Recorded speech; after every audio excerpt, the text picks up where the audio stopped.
saya menggunakan sumber yang berjudul Kemajuan Terkini dalam Nutraceutikal Berbasis Laut dan Manfaat Kesehatannya.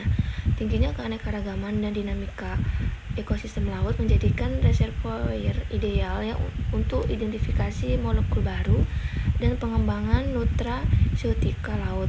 Lebih dari 20.000 senyawa bioaktif laut telah diisolasi, namun hanya sebagian kecil yang telah dipelajari dan dieksploitasi secara menyeluruh sampai tingkat tertentu.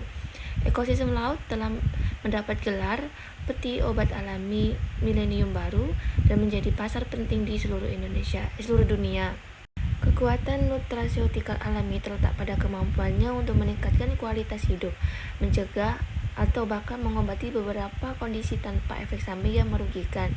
Sifat nutraceutika laut yang aman membuatnya lebih diminati. Oleh karena itu, mungkin bermanfaat untuk mengembangkan bahan alami yang tidak beracun namun efektif sebagai alternatif terhadap senyawa kimia.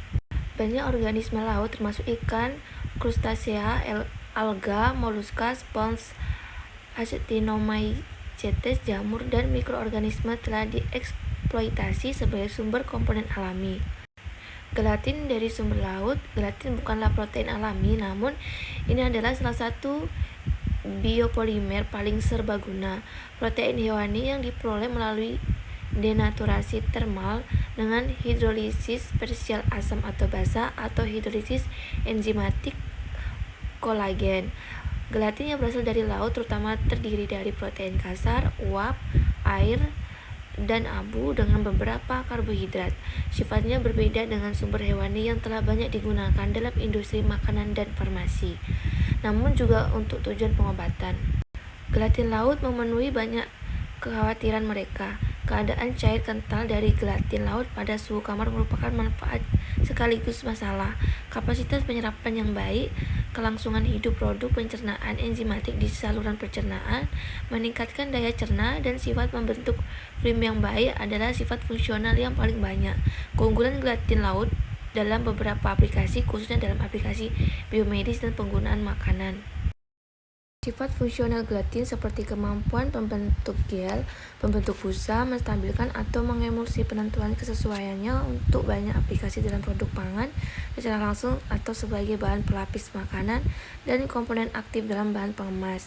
Beberapa karakteristik gelatin laut seperti kekuatan gel Mw dan suhu leleh lebih rendah dibandingkan gelatin dari spesies terestrial sehingga menimbulkan tantangan dalam industrialisasi gelatin ikan. Selain itu, terdapat perbedaan kekuatan gel dan suhu leleh antara ikan air dingin dan ikan air hangat.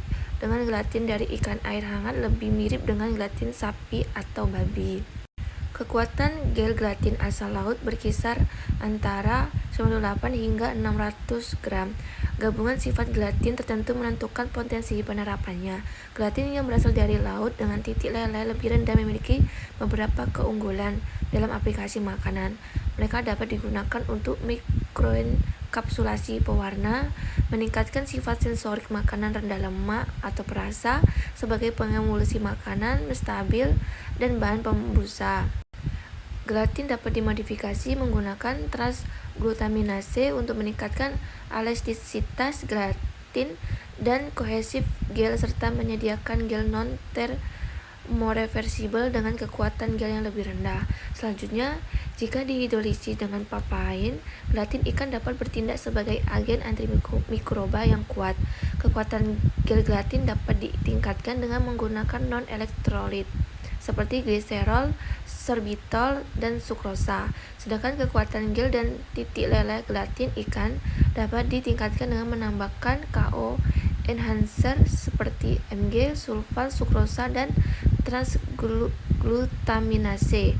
Selain untuk aplikasi makanan, sifat gelatin laut juga dapat ditingkatkan untuk kegunaan lain, penambahan senyawa fenolik, misalnya asam kafeis pada gelatin dari sisik ikan meningkatkan kemampuan biodegradasi mekanisnya dan sifat sitotokompatibelnya sehingga membuat gelatin menjadi bahan yang lebih efektif untuk rekayasa jaringan.